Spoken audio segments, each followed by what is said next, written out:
No Well, worries. welcome to another episode of the Brilliant Business Minds. And it was pointed out to me a while ago that it was time for a bit more diversity. And so we haven't got Jacinta Ardern, but we've got a woman just as smart and just as good a business operator in Linda Keane. Linda's got a pharmacy in Dunsborough, but rather than me tell you all about that, g'day Linda, how are you? Hi. Well, wow. With that kind of introduction, I don't think I should say anything. That's about as good as it gets. Let's just cut that now, shall we? So I'll use it on my promo. Your pharmacy or pharmacies located in Dunsborough in the southwest of Western Australia. How long have you been operating down there, Linda? Next year will be 15 years. So you've decided. I know. You've decided That's something amazing, isn't it? I don't know about good at, but I love Dunsborough. It's a great community, and the people there are just so nice, and I've got a fantastic team.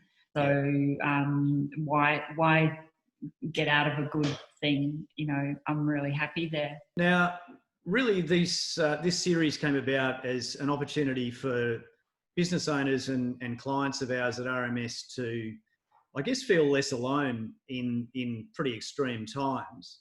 So I'll jump right in with regard to how everything evolved with COVID and so on. And indeed, in a pharmacy, you'd be very much front and centre with something like this.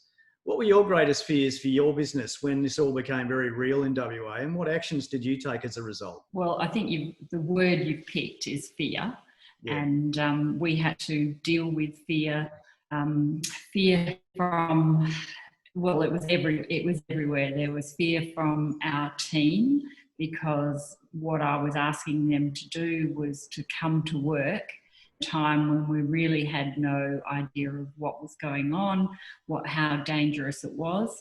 So, they had their own concerns and anxieties, and customers did, because no one knew how they were doing this, whether it was the right thing to do to stay at home, or the wrong thing to do, whether to wear a mask, who would be most susceptible to it. So it was all the unknowns, that kind of thing.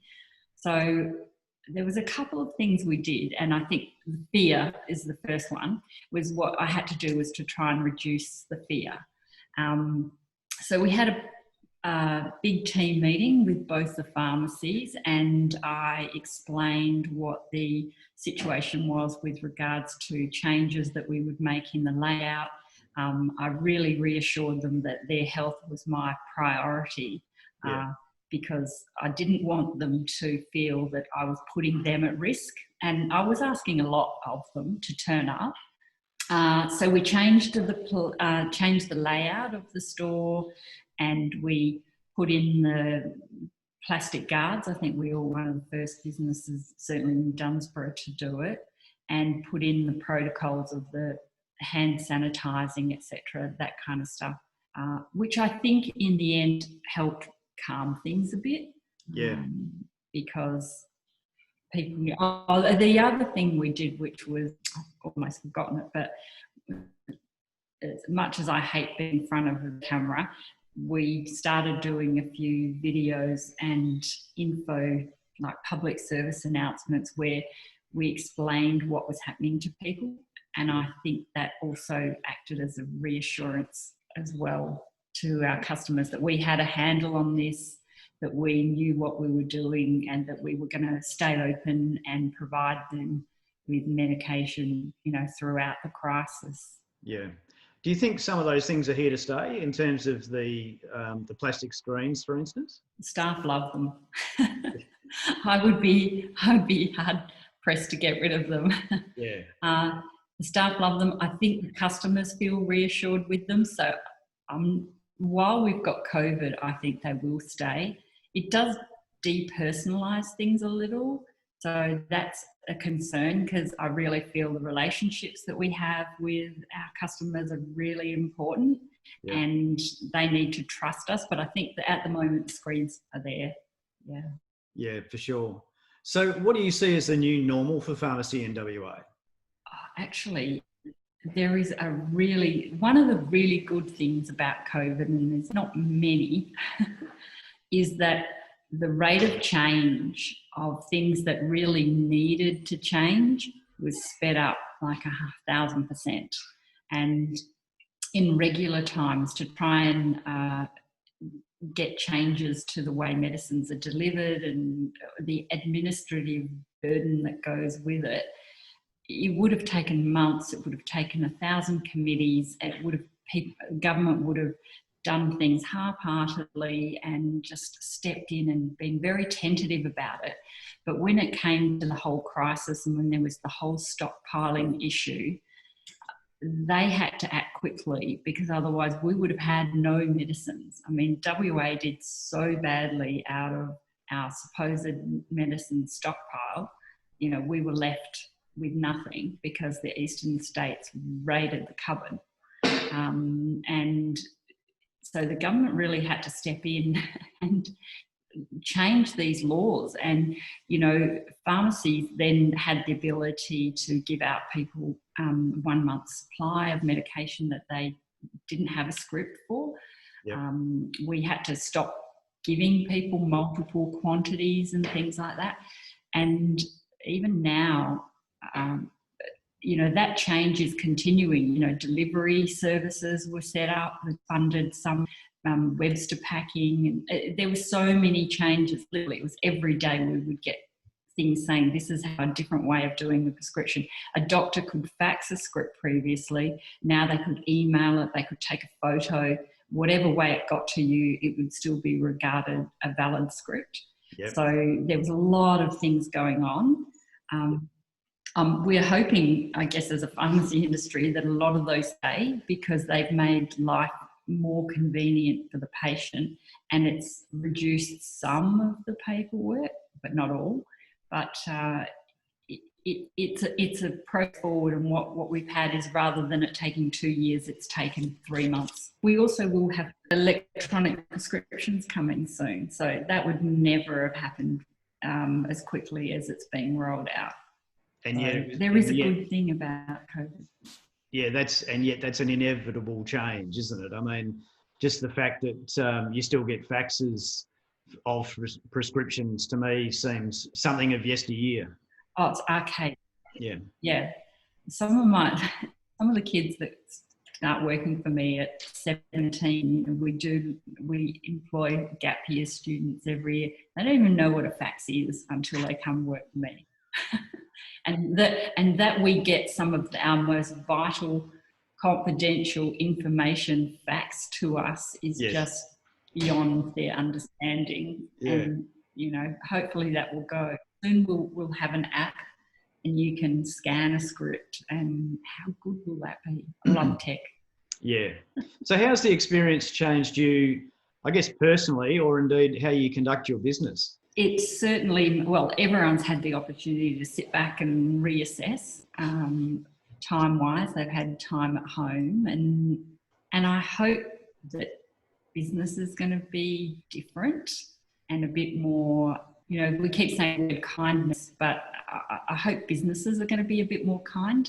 And generally, you know, with a business, you've got your shareholders, your staff, and your customers, you know, your 3 little circles and stuff like that. And at the moment, I think that shareholders have all the power and all of the benefits of a business.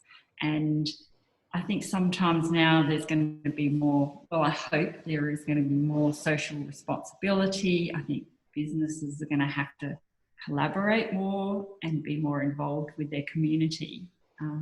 So that's quite interesting. I hope businesses change. Yeah, that's quite interesting, because twice now in the last couple of days I've had conversations with people about social responsibility of businesses and how consumers are being more driven by that. And I also like the fact you use the word kindness in terms of interaction with your customers, because something that's come through for me anyway with this series has very much been empathy with customers. So it's an extension of that, without any doubt. And there's some common threads that come through. Yeah, I mean, I could use the word empathy, and it is so important that we have to put ourselves in our customers' or our patients' kind of shoes and look at what they would like the business to offer them, what they need for their health. So I think that's how all businesses should operate. But I don't know whether that's been the case.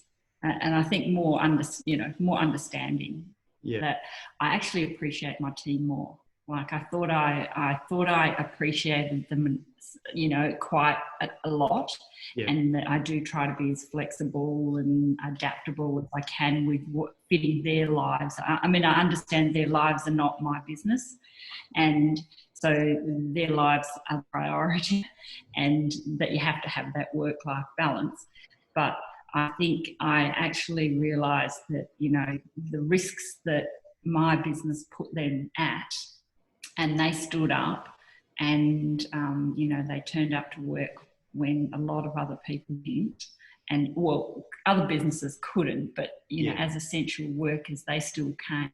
And I think that was undervalued and underrated before. And, well, I think pharmacy profession's been undervalued and underrated. If you were asked to give some advice to other business owners these days, maybe just 1 or 2 points, what would you be putting out there? Well, I kind of alluded to it there in that one of the things I think is that businesses are constantly changing, life is constantly changing, and the more that we fight change, the worse it is for us. So as a business person, I think you just need to embrace change and go, that's it, it's going to happen. And what can I do to be as flexible and adaptable to whatever situation comes up? And I think that is the indicator of a long-term success. I mean, we've seen some amazing businesses who, had to close and then had to turn around and pivot, as they say, the trendy word, and suddenly offer takeaways instead of, sit down restaurant meals, and, make masks instead of making car parts or whatever it was, and make ventilators. So many businesses had to adapt. And I think that has been fantastic to see the creativity that when people are put under pressure, that there is that ability to change your business models or change what you do or how you do it. So I think embracing change would be one. And I guess the other one would be very much stay open to learning. Like, I don't know everything. I don't profess to know everything. And I would hope that every day I'm learning something, be open to learning new ideas, that kind of thing. Fantastic. Linda, I really appreciate it. This has been like one of those interviews when you watch TV and they're talking to someone on another continent and there's that lag time between the two. So I feel like I'm in another... You're only in Busselton and I'm only in Bunbury, but I think I do feel like I'm in another country. Yeah, we do. Dodgy. Perhaps we should go back to our regional borders, and then we can have it as different countries. Look, it's been lovely to catch up. Thank you very much for your time today, and all the best with every endeavour that you get into over the next little while. Thanks, Glenn. Thanks for the opportunity. I love to talk.